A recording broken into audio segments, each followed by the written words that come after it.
Hello, and welcome to Profession Session. I'm your host, Brody Vinson, and in this show I interview young business owners, entrepreneurs, and professionals across all kinds of different industries that stand out as very ambitious people in their field and talk about the things that have made them so successful and drive that ambition. And if you're new to these breakdowns, I do these every 5 interviews that I do just to talk about the main takeaways and tips that I got from the interviews that I've done over the last 5. Today, I will be breaking down interviews number 16 through 20 that I've done. So for interview number 16, I interviewed Chandler Sutton of Sut Pearls, which is a jewelry brand that does pop-ups, trade shows, online selling, all kinds of stuff, wholesaling. And she's been doing this for a number of years now, if you take it all the way back to the inception of her brand.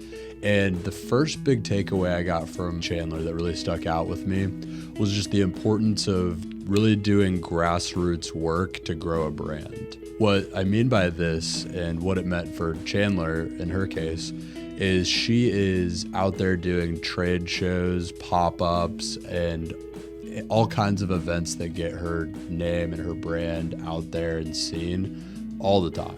She does pop-up shows every single weekend and even has someone that does other pop-up shows on behalf of her brand that she hired not too long ago just to really get her name out there and expand. And another thing she does on the social media side is she's always done a lot of influencer reach out and really just sends cold DMs to people trying to get her name out there and offering to give them product for free just in exchange for helping her promote it. This has worked incredibly well for her over the years that she's been doing this. She even had Simone Biles, the Olympian, reach out to her just out of nowhere without her reaching out first, just because she had heard about her secondhand from other people she knew.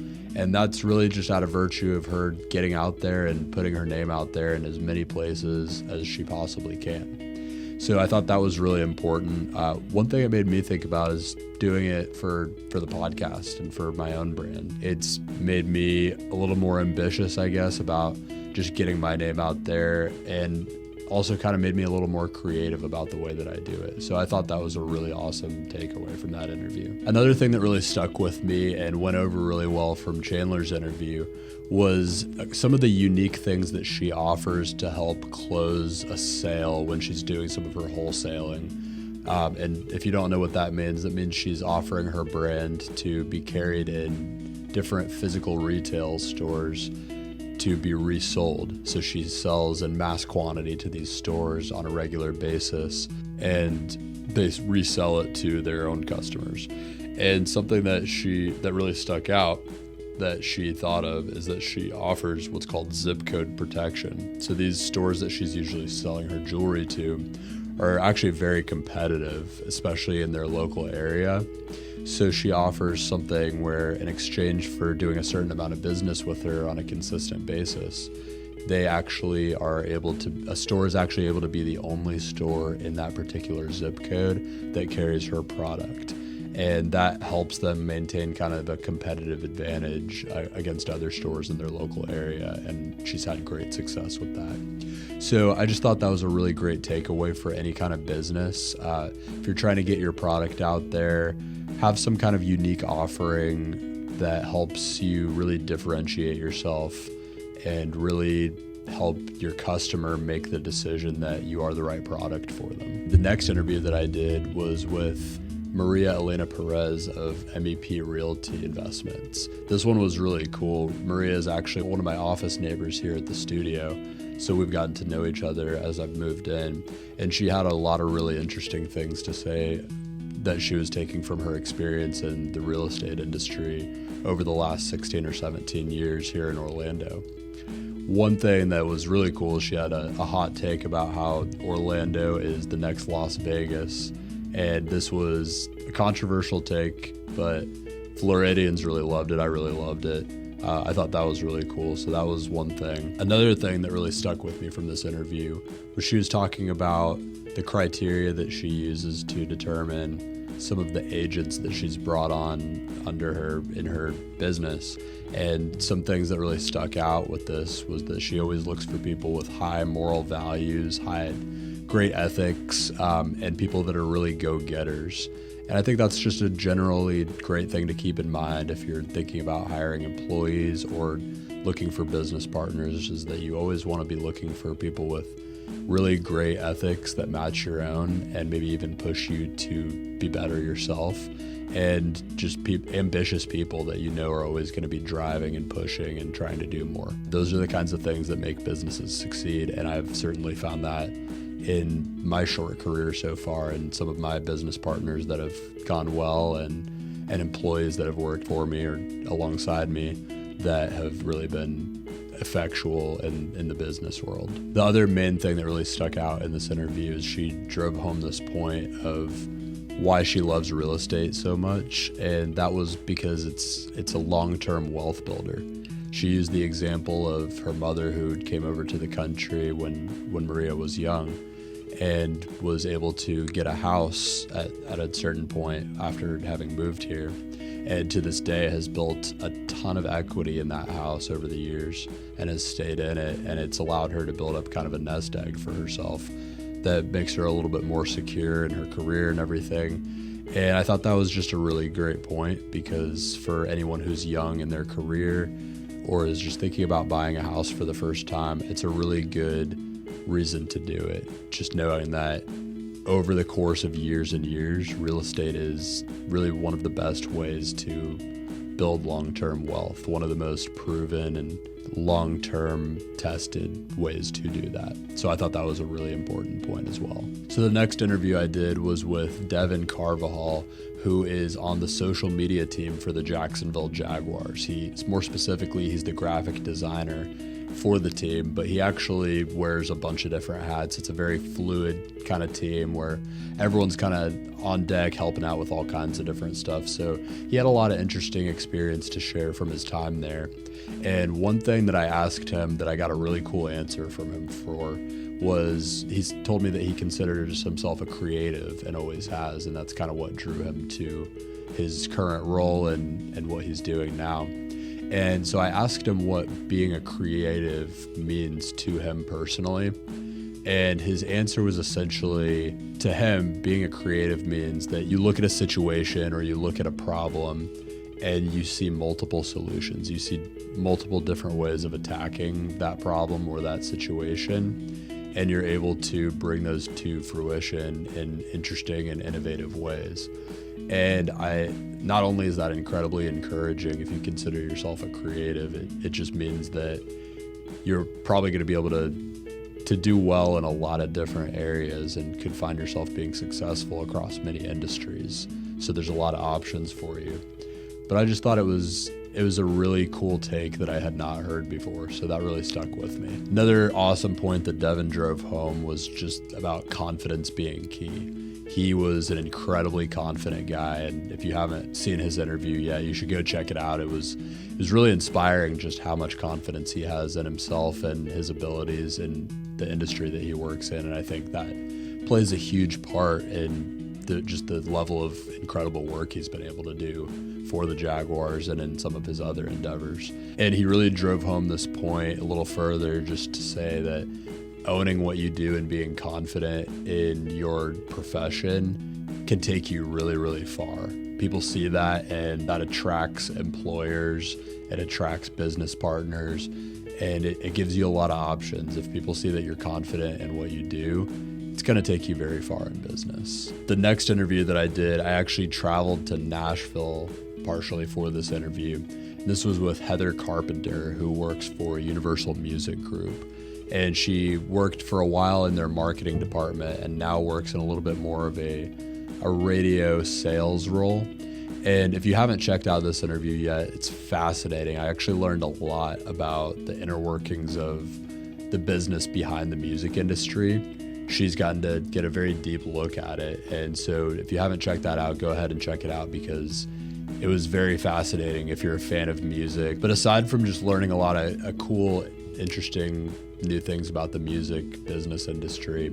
Heather had some awesome stuff to say about time management. She's found herself in a position where it's a very unique role in the sense that she's juggling a lot of different things. Part of her role over the past year or so that she's been with them has been, and in some of her previous roles actually, has been really just that of someone who's able to bring a lot of things together and keep things flowing and keep things on schedule. And so with that comes just obviously juggling a lot of different things. She's very, very busy all the time. And one thing that really stuck with me, actually so much so that I do this myself now a lot of days, is just using something as simple as the iPhone Notes app and making a to-do list for every day of the week, maybe every weekday for you, or if you're typically working every day, then making one every day. And just making a new heading, a new note with a new heading for that day, making a to-do list of the things that you have to do. I've started doing this maybe half the time now, and I've found myself a little more productive because of it, I would say. And another thing that she said, kind of harping on the same point, but she sometimes will make a to-do list for the week if she especially finds herself with a lot of things to do, and actually splits that up over a few days, and it leaves her a little bit more fluid. Things always come up when you're busy, and the day doesn't go exactly how you thought it was going to go. But this allows her to really still accomplish a lot of the things she needs to without overwhelming herself too much in one day. So that's something I've kind of kept in mind too. The way I kind of implement this myself is I'll make a to-do list, and if there's something I don't get to, I don't beat myself up about it too much. I just kind of carry it over to the next day, maybe the next day after that, and eventually it gets done. Another really cool conversation that Heather and I had during our interview was we kind of connected on this point of both having lost our fathers young, her much younger than me. So she went through a lot of challenges with that. And the main point that she wanted to drive home through this was that you can look at those situations in a couple of different ways. I mean, you can let that kind of take you down and defeat you, or you can really just power through things like that, personal tragedies that you go through or difficult circumstances. You can just power through those and really try to grow through them and let them elevate you and take you to the next level that you need to be at and find deep purpose in them. For her, it was that she was an only child, and her father passed away. And for her, she feels like she's really responsible for carrying on her father's legacy. And that carried a lot of weight with me too. I feel I'm not an only child, but I feel very responsible for carrying on my father's legacy as well, between my sister and I. And it's just a great point about how you can find purpose and a driving force through such a tragic thing like that. The final interview of this set that I did, the 20th interview overall, was actually with my cousin JP. I traveled for this interview as well. So this one was actually in Chicago, Illinois, where he moved to earlier this year. And besides just being my cousin, JP was actually someone I consider to have been my mentor getting into the space of digital marketing, which I still work in to an extent, I would say, especially with this podcast.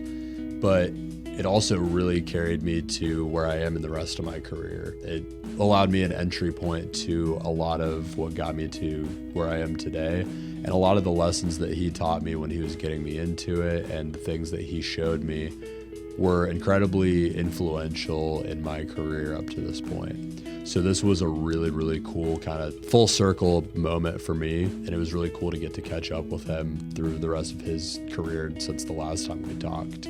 JP's background is in digital marketing. He specifically works in software as a service, SaaS for short. And he works for a company that does corporate wellness as a SaaS program.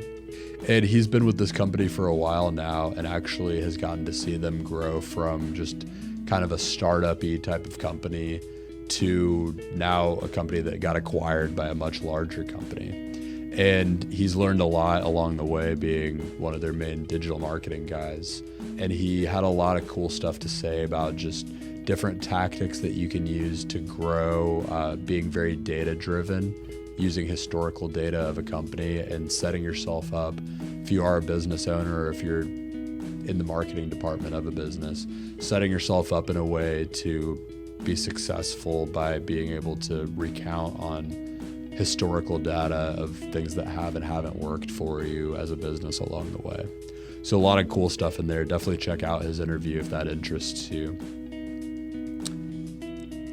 And going back to the point of JP having been my mentor, he had great mentors along the way for himself and his career. So he had a lot to say about things that show you that someone could be a good mentor for you. The main point that stuck out to me in this particular conversation that we had was the point of finding someone who really is just willing and wanting to teach and they have great experience to draw upon, but also really want to teach this. And he found that in his career, luckily, that allowed him to really be successful in a lot of the different areas that he works in, both personally and professionally. And I certainly found this in him. You know, he was my cousin, so I knew him my whole life, but I also saw in him when I reached out years ago, this want and need to be a teacher. Looking back, it's interesting putting context to that because I think I saw that just more subconsciously at first, but he certainly was very, very willing to teach me when I reached out, and I think this made for a really great mentor-mentee relationship, and just makes for something that if you are looking for a mentor in a particular area, first of all, you absolutely should find one. It's the best way to grow fast. But also, it's a great thing to give some context to what you should be looking for in a mentor, is just someone willing and able to teach you and excited to do it. Another really cool thing, just highlighting JP more than anything here, is we talked about how he was actually part of his company winning an Emmy, and he actually played a huge role in this. He was involved pretty heavily in the ideation of this commercial that they put together for the company promoting their services that actually won them a commercial Emmy. So just kind of highlighting him more than anything there. Check that out to hear about the story behind that, because it's super cool. And of course you can see the commercial as well. Just another cool point in our talk there. And with that has been the most recent 5 interviews that I've done. I'm now at 20 interviews, and so you can expect another one of these videos to drop once I hit 25. Already got a couple more lined up as usual, and getting to a couple more here in the next weeks. So stay tuned for the next breakdown video. Also stay tuned for episodes 21 through 25 coming soon. And if you haven't checked out episodes 16 through 20 yet that I talked about in this breakdown, go ahead and check those out on my channel or on podcast platforms. You can find those in the description of the video or of the podcast here. And until next time, this has been Profession Session. I've been your host, Brody Vincent. This has been a breakdown of interviews 16 through 20. And thank you so much for watching or listening. Signing out now. Thanks so much for tuning into Profession Session. I'm your host, Brody Vincent. Stay tuned for new episodes every week and short clips of deep dives into specific topics that I put out on different social media channels. We could be found on YouTube, Instagram, LinkedIn, Facebook, TikTok, all major podcast platforms. And if you happen to know a young standout business owner, professional, or entrepreneur that you would think would be a good fit for Profession Session, DM me or get in contact with me anywhere and just let me know. And they could be the next to tell their story here. Until next time, again, this has been Profession Session. Stay focused, stay hustling, and stay networking.